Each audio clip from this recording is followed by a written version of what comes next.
Assalamualaikum warahmatullahi wabarakatuh. Alhamdulillahirabbil alamin wa bihi nasta'inu ala umuri dunya waddin. Wassalatu wassalamu ala asyrafil anbiya'i wal mursalin sayyidina wa maulana Muhammadin wa ala alihi wa sahbihi ajma'in. Amma ba'du. Kaum muslimin rahimakumullah, jumpa lagi dengan Al-Fahmu Production dengan saya Hamid, sarjana agama, guru bahasa Arab di MTS Negeri 2 Pesawaran, Lampung. Pada kesempatan kali ini saya akan membahas tentang hukum kurban dan akikah. Ini muncul dari pertanyaan yang biasanya memang sering muncul ketika kita sudah mendekati Lebaran Haji. Pertanyaannya seperti ini, Pak, bagaimana hukumnya orang yang belum akikah tapi ingin kurban? Atau bagaimana hukumnya orang kurban tapi belum akikah? Nah, ini pertanyaan ini cukup sederhana, tetapi untuk menjawabnya saya harus menjelaskan dua bab sekaligus, tetapi sudah saya ringkas. Karena kalau harus dibaca dalam kitab, itu lama waktunya, cukup panjang.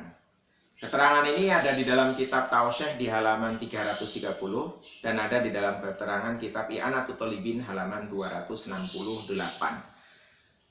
Pada persamaan, jadi ini ada persamaan dan ada perbedaan. Maka biasanya orang menanyakan karena ini sama-sama motong gitu. Persamaannya antara kurban dan akikah itu yang pertama hukumnya sama-sama sunnah muakkad. Jadi kurban ya sunnah muakkad, akikah juga sunnah muakkad. Yang kedua, jenis dan syarat binatang yang disembelih akikah dengan kurban juga sama. Yang ketiga, boleh makan daging kurban maupun daging akikah. Nah, ini persamaannya. Yang selanjutnya perbedaannya. Perbedaan antara kurban dan akikah. Kurban hukumnya sunnah muakkad kifayah dalam satu keluarga. Lalu siapa yang terkena hukum kurban itu? Di dalam kitab I'anatul Thalibin dijelaskan li muslimin balighin aqilin qadirin. Orang muslim yang sudah baligh dan berakal sehat dan punya kemampuan untuk membeli hewan kurban pada 4 hari waktu pelaksanaan penyembelihan kurban, yakni tanggal 10 bulan Dzulhijjah, 11, 12, dan 13 bulan Dzulhijjah. Kalau dia punya kelebihan uang untuk beli hewan kurban, maka dia terkena hukum sunnah muakkad kifayah. Apa maksudnya sunnah muakkad kifayah? Maksudnya kalau dalam satu keluarga itu ada 4 orang, bapak, ibu, anaknya 2, dan sudah ada satu yang kurban, maka tuntutan untuk melaksanakan kurban itu gugur, tidak dituntut lagi. Tapi kalau dalam satu rumah tangga itu tidak ada yang kurban, sedangkan dia mampu, maka satu keluarga ini terkena hukum yang namanya hukum makruh. Kemudian kalau akikah, hukumnya juga sunnah muakkad, sama. Tapi khitab hukumnya itu kepada walinya si bayi, bukan kepada bayinya, itu bedanya.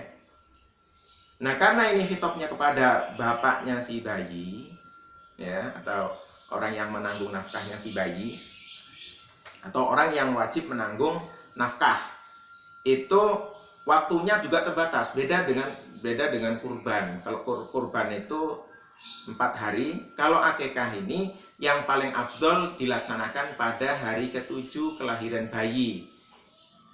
Jadi kalau orang Jawa ada istilah puputan, ya pas hari puputan itu. Nanti motong kambing akikah, kemudian nyukur rambutnya, kemudian memberi nama. Itu yang paling afdol. Kalau tidak bisa di hari ke-7, ada di hari ke-14. Kalau nggak bisa di hari ke-14, di hari ke-21. Itu hadisnya seperti itu.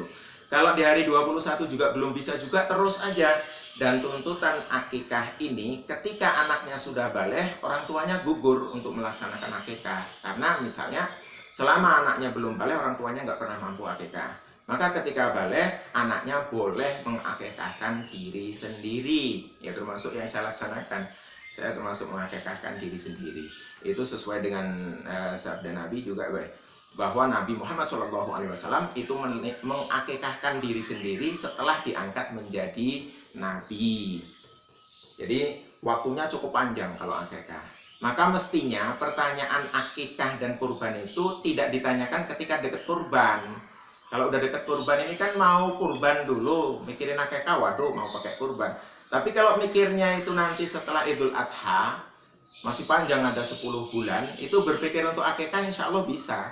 Dan tahun depan itu nggak akan mikir lagi, saya belum akikah mau kurban bagaimana gitu. Karena akikah cukup dilaksanakan seumur hidup 1 kali, sedangkan kurban itu sunnah muakkad 1 tahun 1 kali.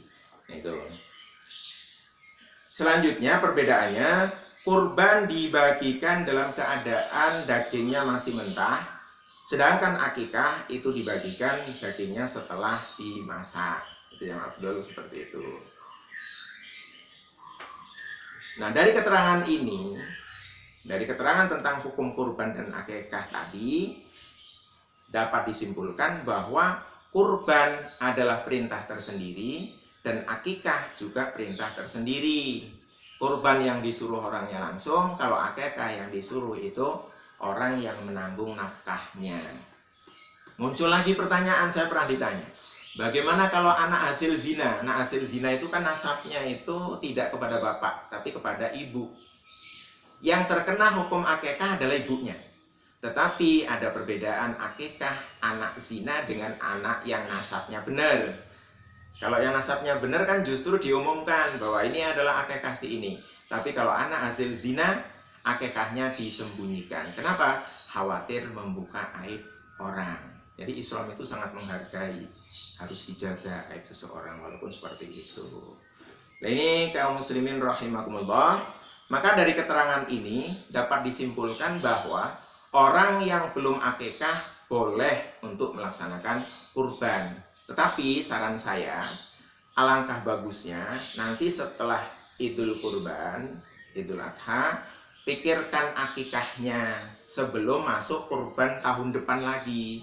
Jadi supaya tidak muncul lagi pertanyaan apakah boleh kurban bagi orang yang belum akikah. Dan saran saya, bagi yang mampu, ini kalau pas puputan itu ya langsung saja motong hewan akikah. Itu yang paling afdol seperti itu.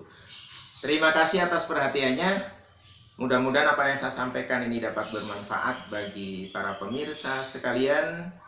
Saya akhiri sekian, wallahul muwaffiq ila aqwamit thoriq, billahi taufiq wal hidayah. Wassalamualaikum warahmatullahi wabarakatuh.